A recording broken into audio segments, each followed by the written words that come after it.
Yo, what's up? Yo, what's up, Specks? I know you've been wondering what I've been doing the last couple of days or whatever. Yeah, you're supposed to be with a super team right now. But hey, I got something for you though. I got the guest for you. I got the head of the Powerverse himself for the guest. Dang, really? Yeah, man. I got Vince White himself for you. You know, he gonna explain everything from the Powerverse to willpower to the whole super team thing. Right, that's a bet, bruh. By the time you starting to earn your keep around here. Yeah, bro. But hey, man, it's getting crucial right here, bro. I gotta go. They turning up, man. I gotta go. Dang, he's always something going on with dude every time. All right. You already know what this is, man. It's chilling with the green box with Specks, Thompson, and the View. Welcome back to the hood. And last episode, the View said, he couldn't be here because he was working with a super team. And today I got the guy who actually hired him to miss his interview with himself, Vince White, man. Oh wow! Well, hey, what's up? What's up? Yeah. So yeah, apparently you're like the Amanda Waller of the Power Universe. You get all these heroes and villains together and whatnot, man. Yep. Yeah. In fact, if I would say Amanda Waller, if they really wanted to redo the DC universe, they should build it around her because she makes it happen. Think about it. Yeah, her percentage rate is way higher than Batman. Exactly. Yeah. Yeah, man. So we're just gonna get it started, man. Unlike most podcasts, I try to do things different. Most of these comic book podcasts, I've seen people just laugh about their Kickstarter for an hour and 30 minutes. But on mine's, not only I want to talk about your works and what you got going on, but I also want to talk about who you are as a person, so people can find out who you is, not just about this one issue that they never will see it again, but they want to know you so they can follow your journey. Mm-hmm. So I have set up a series of questions, so people can find out more about you. What and you got? First, I got a series of icebreaker questions because we are chilling on the green box, even though we're not on the green box, in season 1, maybe in season 2 I have a budget, as I have a green box I'm sitting on. But it's a series of icebreaker questions that I have made up or found, it depends. But on my show, I called it Breaking It Down. Because back in the day when you sitting on green box, you break down stuff, break down your friends and whatnot. So right here, I'll go break down your brain. Okay. All right. So first question. If you had to teach a class on one thing, what would you teach? How comics are integral to American culture. That's deep. Yep.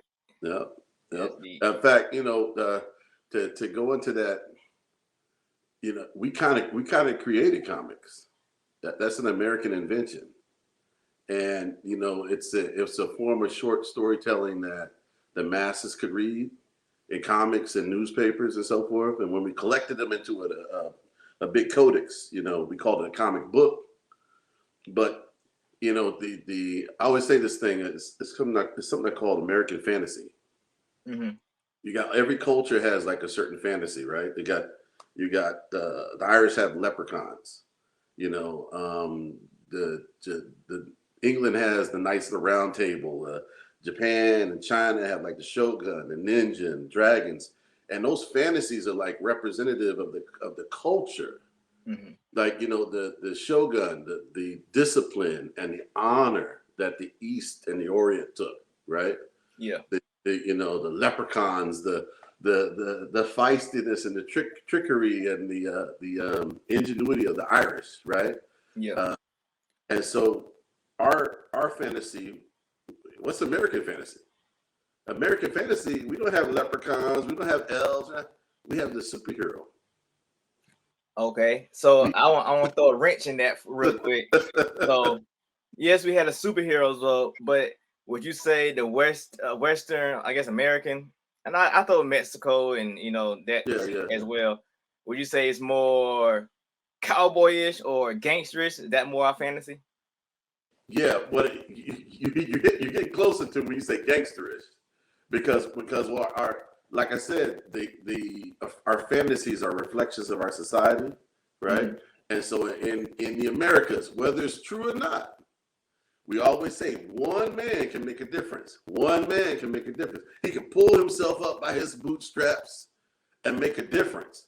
So what does our fantasy reflect? Superman, Batman, one man fighting against the system. That's what our fantasy represents, right? Whether it's true or not, because a lot of people say it takes a village, right? But this is a sentiment of American philosophy, and this is what this is what our fantasy represents, And so I would love to teach that and show how integral it is to our society, how the face of those heroes, how they look, how, their backgrounds, their demographics. If your hero only looks like he can be of one demographic, if justice and hope and change can only be of one demographic, that says a lot to the people. Okay. You see what I'm saying? So people don't realize how much you're being taught when you're just looking at comic books. That's what I would teach. Yeah, that's deep. Yeah, they definitely have you at Howard teaching that course. I can see because you got a lot to pull from. I see you got that, yeah. Pull over here, pull from over there. Yeah, I see. All right, here's another one. Have you ever been out the country? Oh yeah. All right. So, what's your favorite island that you have visited?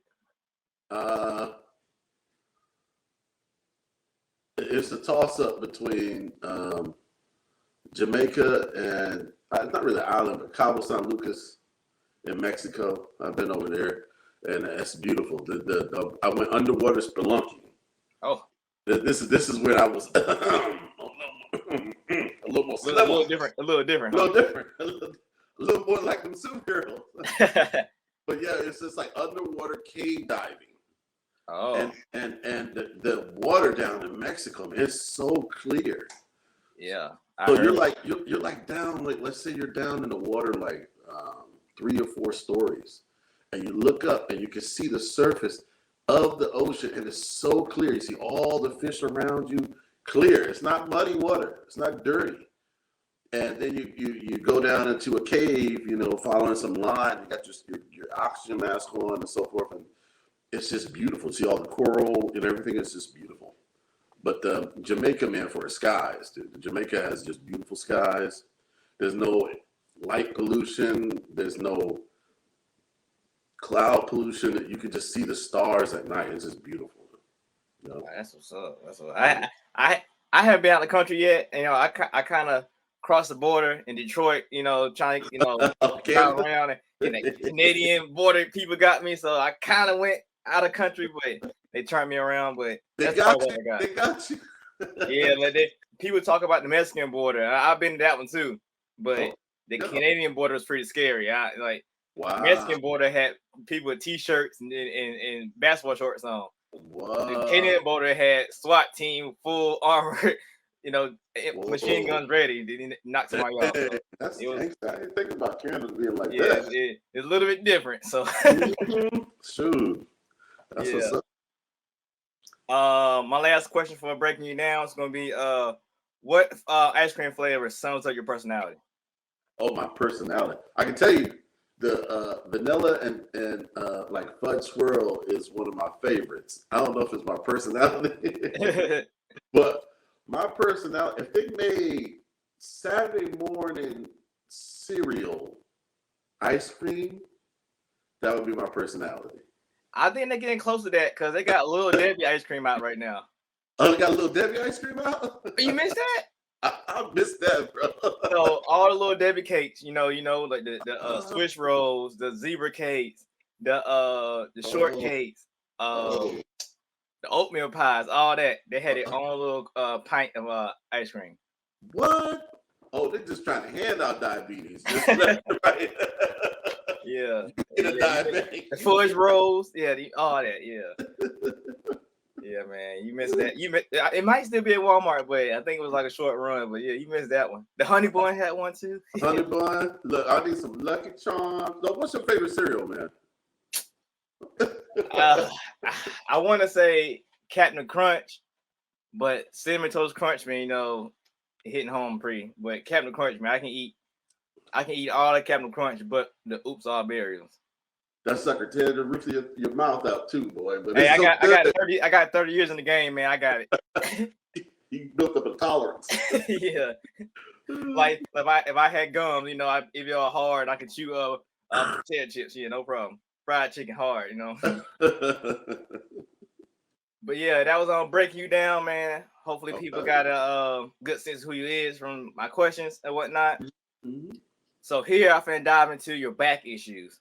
Being in comic books, you know what back issues is. You know, if you want to find out more about a character, like you want to find out more about Mr. Sinister from the X-Men, you'll go to the back issues of the X-Men to find out who he is. So that's where we about to go with you. Going to your back issues, find out who you are as a person. And with that being said, where are you from and what do you call your hood? I'm from Virginia. I'm there. I'm here now. I'm right back. I've been all over the world because I'm ex-Navy, and I live right now in a small part of Virginia called Toano. Whoa! Yeah, it's called like Toano. It is a very small town. Like the downtown is about a block long, right? And you know, everybody's out in like these little country roads with a lot of woods. We have a lot of like the Chesapeake Bay comes in through here, but I'm originally from a place called Newport News, Denby, Newport News, and I know about Newport News. Yeah, the crime down there is so bad. What's up, Lonzo? Yeah, the crime down there, man, is so bad. They call Newport News bad news, and it's at the end of a peninsula where they used to build ships. So they call it the East End down bottom bad news, and I sort of navigated a little bit of that when I was a kid, and then we moved further and further up. Moving on up, we got a little better. Yeah, the situation got a little better, so you know, and now I'm like really far away. I'm out in the boondocks, chilling in the house, you know. Got deer running through the yard, you know. Oh, whole different, yeah. No more hoodlums running through the yard. You got deer, right? The view from the deck is a lot different here. Yeah, that's dope. That's dope. Mm-hmm. Next question. What was your first encounter with music? Oh, dude, my first real encounter. See, now I'm gonna date myself. No, my first real encounter with music was NWA.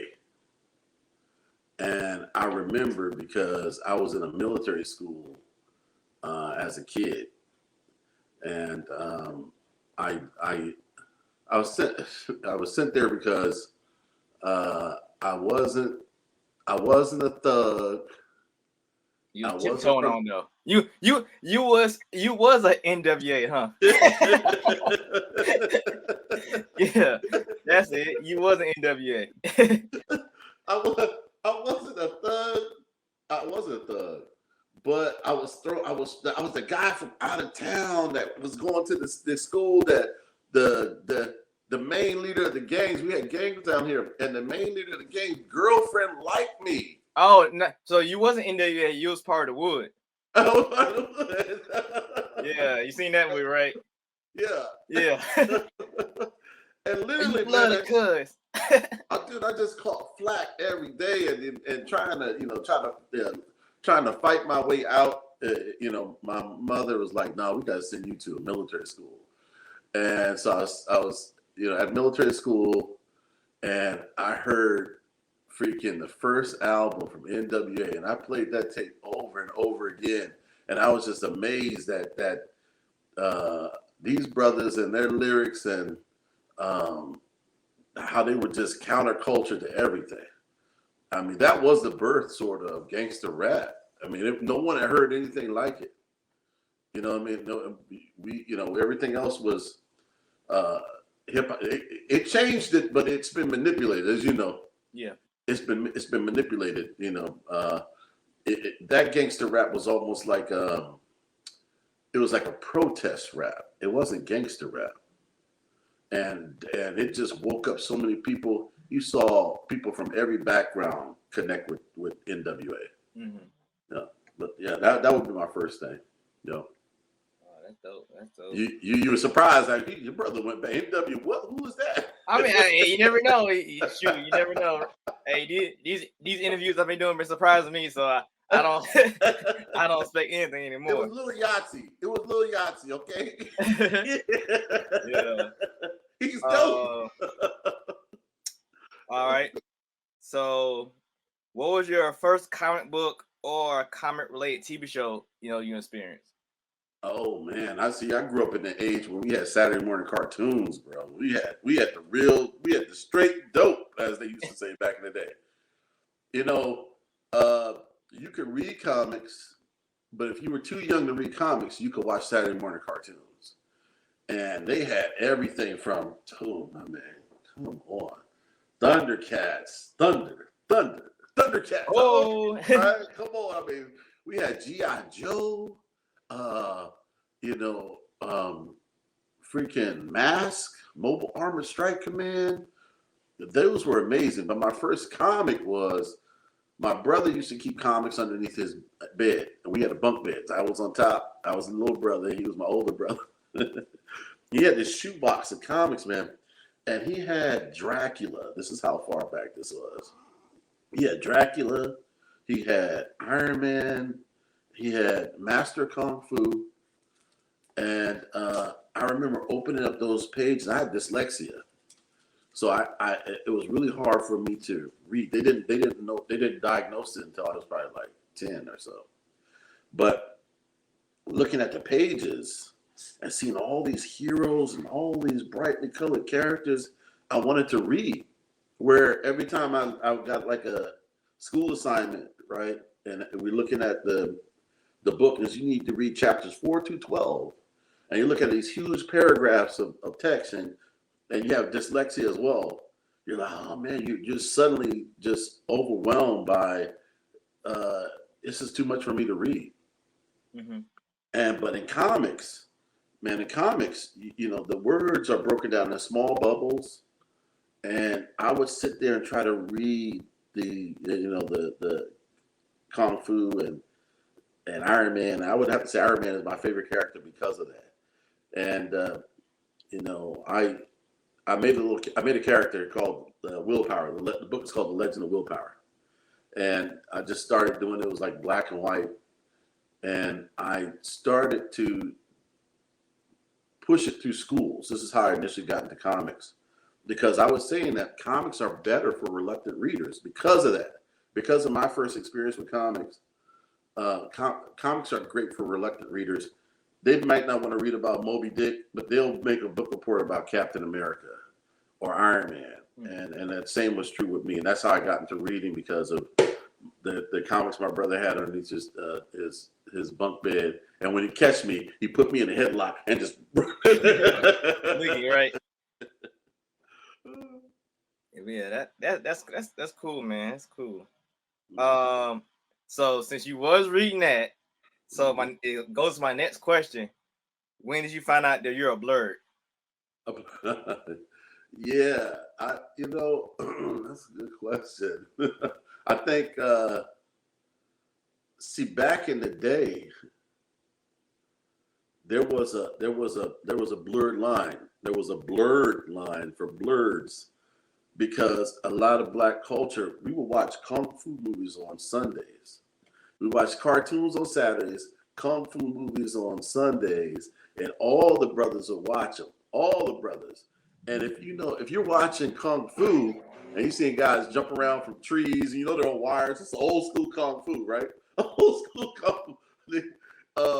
You're not too far away from wrestling. You're not too far away from comic books. And you're not too far away from breakdancing, right? So back in the day, and tagging, people tag because it looked almost like Chinese letters. We get that whole style. So back in the day, there was a mixture of culture. Every brother that I've ever known has always had a talent for art. Every brother, and you know, especially if they go away in jail, you suddenly get these tattoo artists.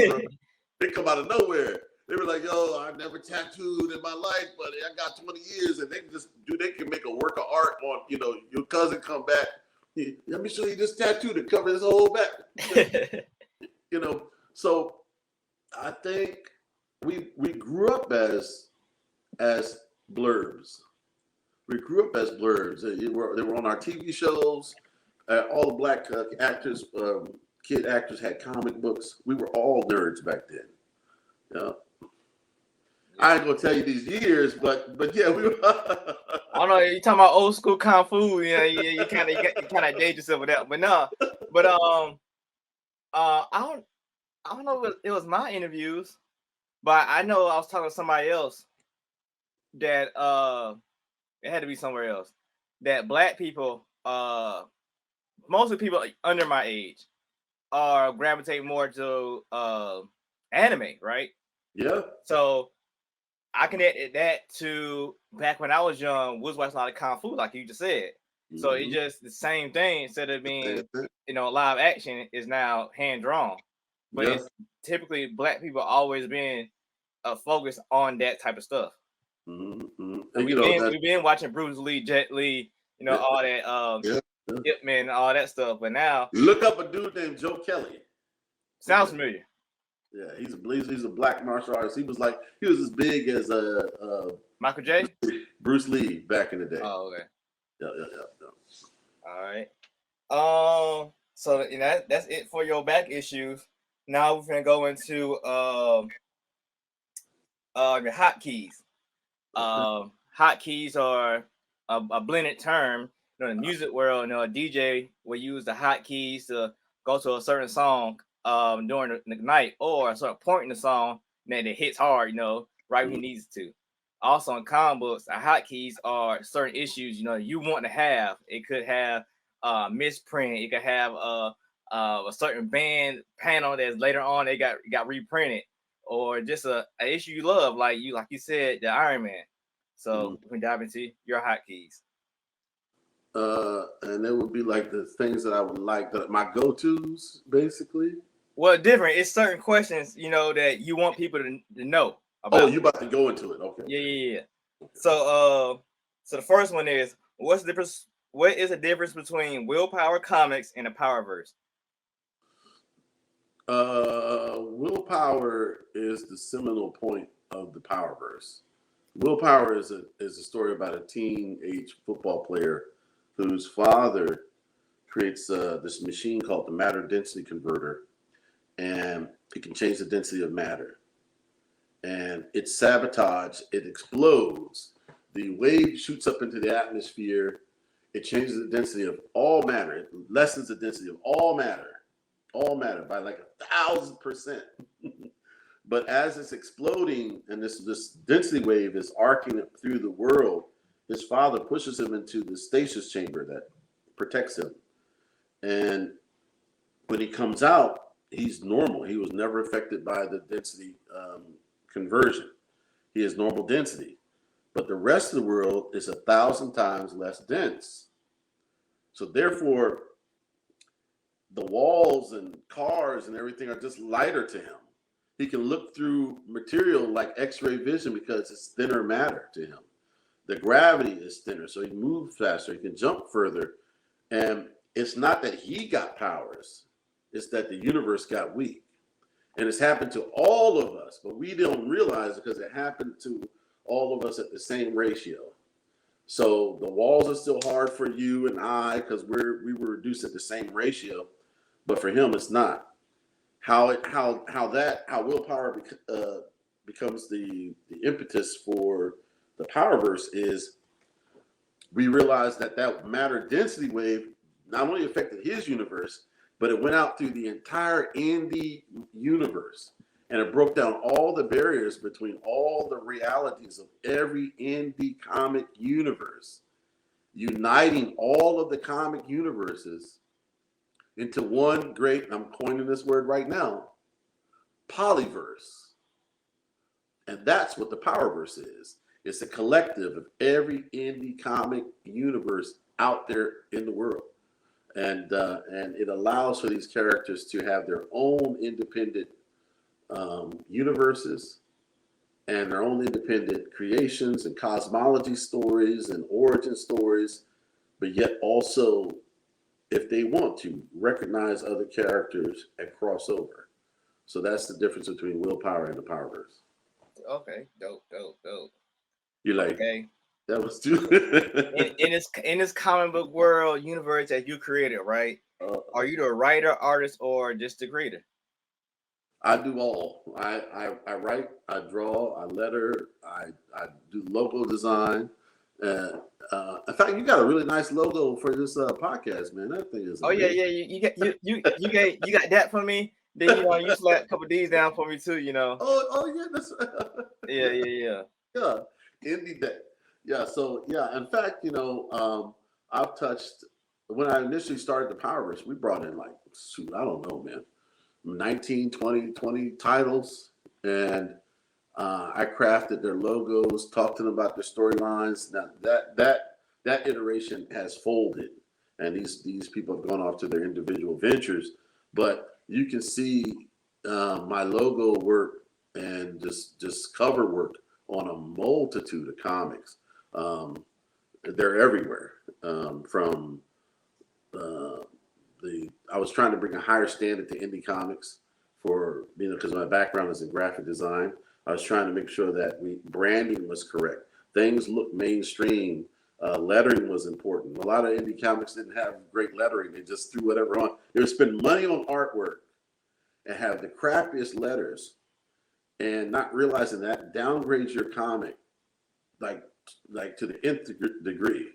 Because the thing that the reader is focusing on the most, besides your artwork, are the letters, and it will determine whether or not it's professional or not, or it's perceived as professional or not. Yeah, it would almost be. I had to do that for my first issue. I hated the lettering, and there was some issues. So my next issue, I got a different letter. Yeah. Shout out to Alonzo. But after that book, the reception of my second, third issues and stuff like that is different just from the lettering itself. Lettering. Yeah, it was like I would say the lettering is the most important part of a comic book. Mm-hmm. It's more important than the artwork, than the writing almost, because it's the conduit in which the reader gets into the book. So yeah, I could definitely see the changes happen. Okay. I just showed you some cards, but what made you do the indie deck? What made you start out and do these? I didn't realize you had a deck. I guess I realized. Yeah. Well, I believe that the indie creators, man, we've got the solution. We've got the hunger, the creativity, and the numbers to make a large digital imprint upon the comic market, and we're still in this vulcanized, broken up, disparate collection of alcoves that don't work together, and we're all trying to fight like crabs in a bucket to get to that top, and every time one gets higher, then someone says, "Oh, I'm gonna pull him down. I'm gonna pull them down," and not realizing that, hey, we are the future, and as long as they can keep you divided,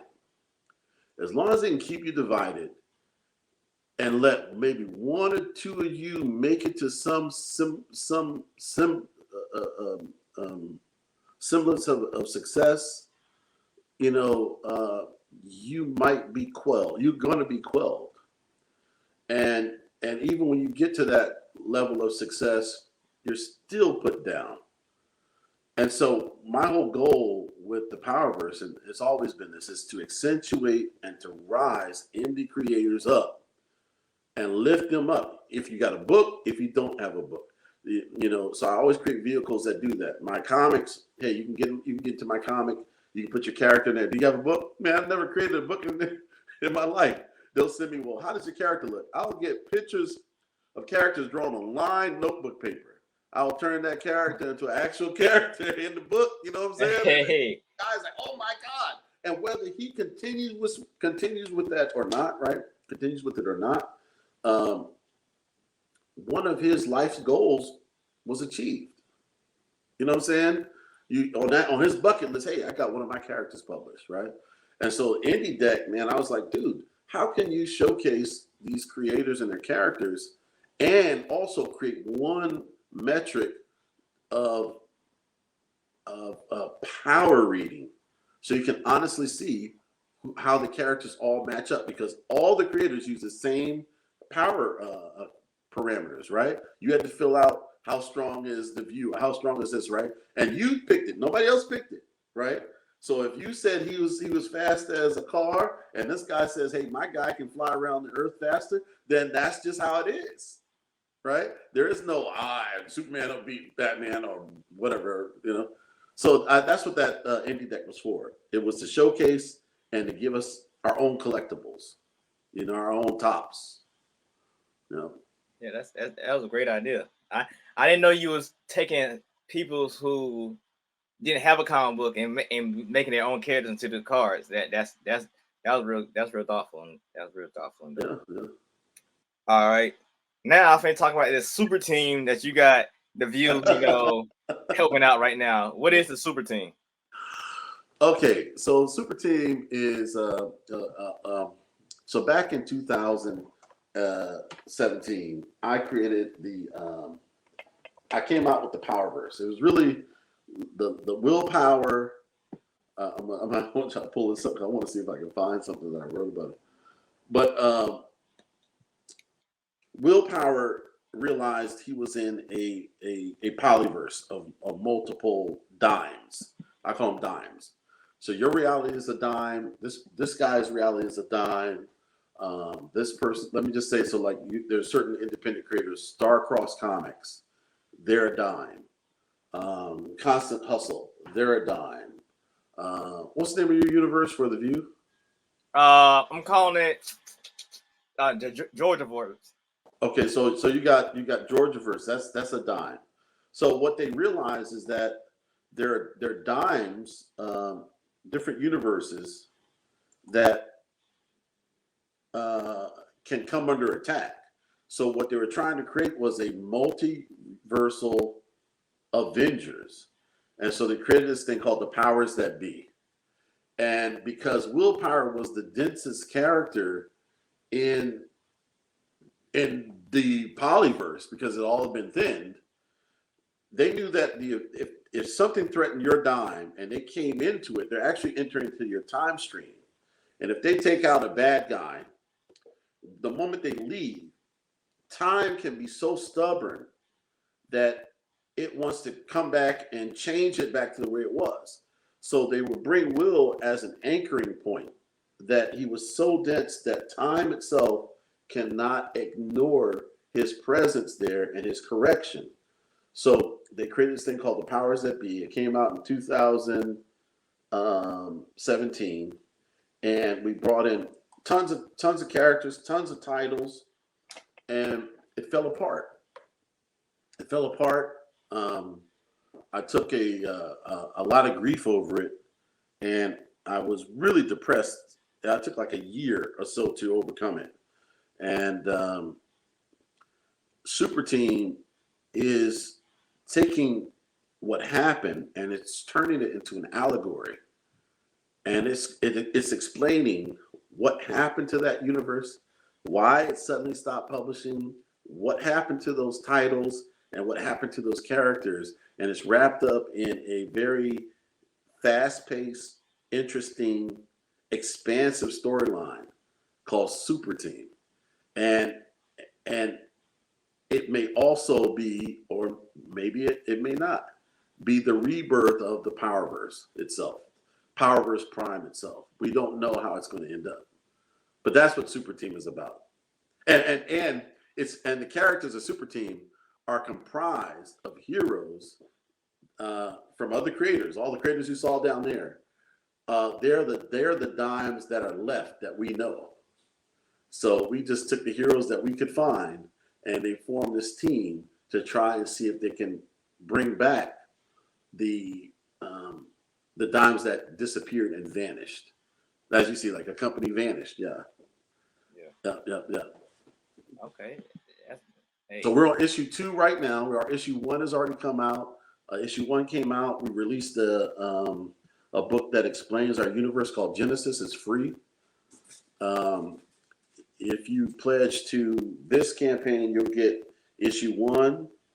You'll get The Legend of Willpower #1, and you'll get the Powers That Be, the original Powers That Be from 2017, #1 for free, and you'll get Super Team #2 as well. So it's all about just coming back, man. That's all. That's hey, you got a great mindset, man. That's all I can say, man. What are your thoughts? Okay. What are your thoughts on characters versus icons? Oh yeah. Okay. So I created this thing called the icon equation, and it's just something that I noticed after messing around in this biz for about 20 years, and there's some characters are characters, and some characters are iconic, and there's a formulaic approach that you can use to make your character just turn from a character to being an iconic character. And I wrote it down. It's an equation. It's like 19 steps, and it will explain why your character may not be iconic. My dog might not be iconic, and how to turn them into being iconic. A perfect example is there's a character called Catman in DC Comics. He looks just like Batman, but nobody knows about Catman, right? I'm not is talking that the about one from the Justice Society? No, I'm not talking. That's Black Cat, or I can't remember what his name is, right? But this Catman is like, he's brown. He has the cowl. He has the pointy ears. He has the cape. The suit, everything. But you don't know about him. If you go anywhere in the world and ask them to name 5 American superheroes, what do you think they're going to say? Superman, Batman, Spider-Man, Captain America, and either Hulk or Wolverine. Yeah. Okay. Yeah. You're right there. And those characters all have something that make them iconic. They don't bring up Ragman. They don't bring up Hawkeye. Hawkeye. They don't talk about it. And there's a reason. There's a reason. So when I try to make characters, I make characters that are iconic. I try to make characters that are iconic. And willpower is the ultimate expression of the icon equation. So, when you see him, you recognize him immediately. Not all the characters need to be iconic, but willpower is the expression of that. Yeah. I didn't know I was doing that with my character. I thought I was just doing simple marketing. Yeah. But I literally did my first con last weekend. Just walked around and I cosplayed as the View, as I typically do on TikTok. And people, I didn't come up to nobody like, hey, look, I'm the View. Yeah. I literally just walked around and just with my kids and my wife and whatever. And several people, I had the poster on my book bag. Several people will say, hey, you the guy on your guy? Who is that guy? And they asked who I was, and not knowing that I'm the creator or anything like that. And one thing they focused on was my mask, because I used a t-shirt. Yeah. Like, dang, people can tell I got a t-shirt on my head, but nobody just thought that was so amazing. I was like, I made something simple that I thought was something quick, and they enjoyed. I'll break down one of the elements of the icon equation.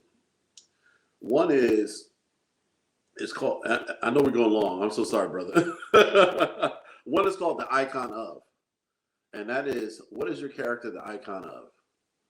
So if you on your computer, you could take ones and zeros, a group of them, You can partition them and hide them behind a partition and separate it from the rest of your hard drive. And that's represented by the trash can icon. That's when you click it, you drag something to the trash can, it will take the file, those ones and zeros, and it will hide it from the rest of the hard drive in something called the trash can. So that one icon represents this great thing. So the question is, if you were to click on your character, what is it the icon of? Right? So to give you an example, Daredevil, he's the icon of no fear.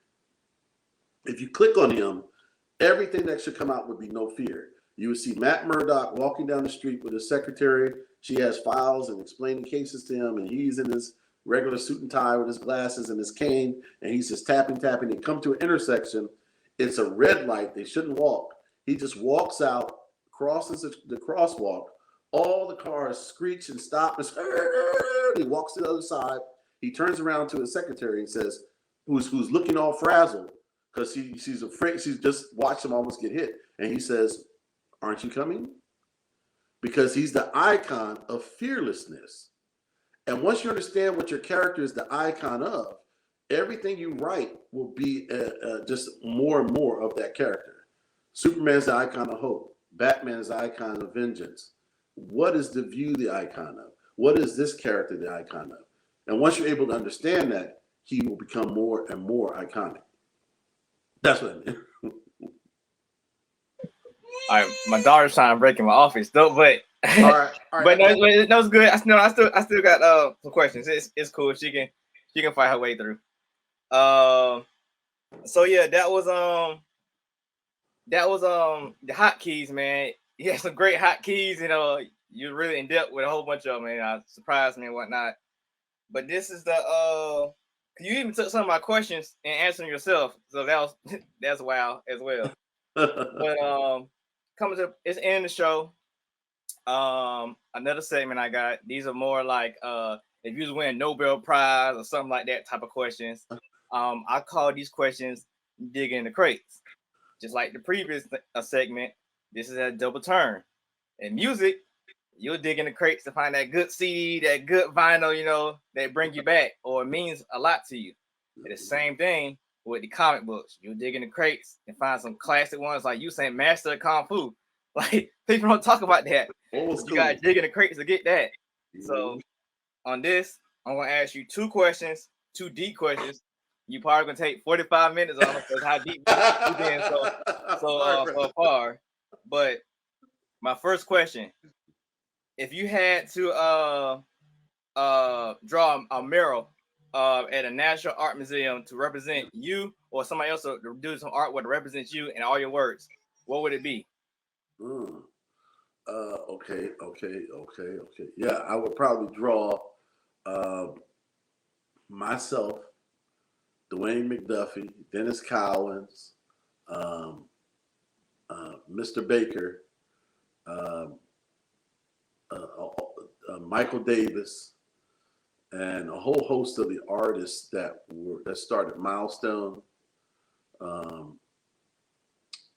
Roosevelt Pitt, Alonzo Washington, and I would have us sitting on one side and a big wave like a rainbow coming out, showing our heroes in different spectrums and different colors, and they would land onto these beams of the rainbow with our heroes in it, would land onto 7 or 8 or 9 different children, and how the children would be inspired by each of these heroes.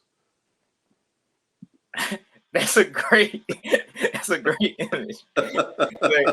I dig it, man. I dig it. All right. If you had to make a real life super team, right? Like you was a man of water, like I said before. Who would be in your team, and what tasks would y'all complete? Oh man, that's a no-brainer. If I could pull it off the way I wanted to, oh shoot, we'd have Andre Batch dreadlocks, we'd have the Horsemen, we'd have Roosevelt Pitt's Purge, Noble Ward's Vegas Baby, And dude, if I could get Kevin Grevox has a character, and there's another gentleman that has a Western character, Black Western character, and Willpower. Oh, we would form this team, and what we would do is we would probably change. We would probably go through time and rectify every injustice possible that has happened to every person, and then come back to the future to see how we've changed it all. Yeah. And that would be from any injustices to the Asians on the railroads, African Americans in the fields, women, minors being worked too much, too hard. And we would be fighting some hidden hand that this group called suppression that has done.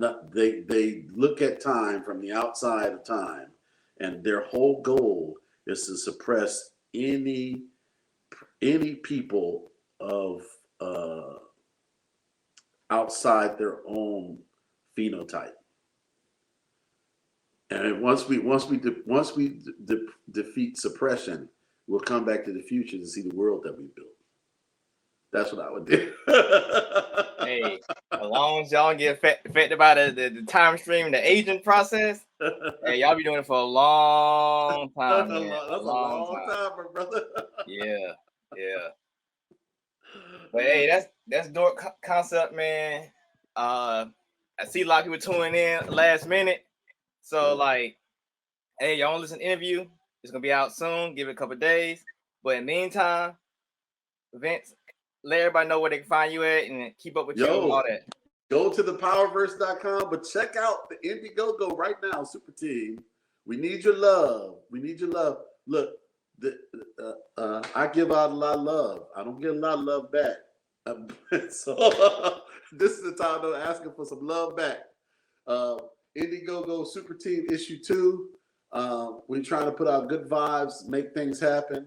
And we're going to come up with some stretch goals because we finally hit goal the other day. And we're going to try to take it a little further and see what else we can do. But yeah, there's 4 issues of this. This is issue 2. We just need to get it colored. And thepowerverse.com. And that's all you kind of need to know right now. Yep. All right, man. It's been dope, man. Kind of got me in trouble a little bit, but hey, it's been dope. It's been dope, man. Once again, this has been Chill on the Green Box with Specks Thompson, The View, and now y'all see who got The View all tied up now why he can't come to 2 interviews. But hey, you still got 14 more days to check him out, get them books, support that.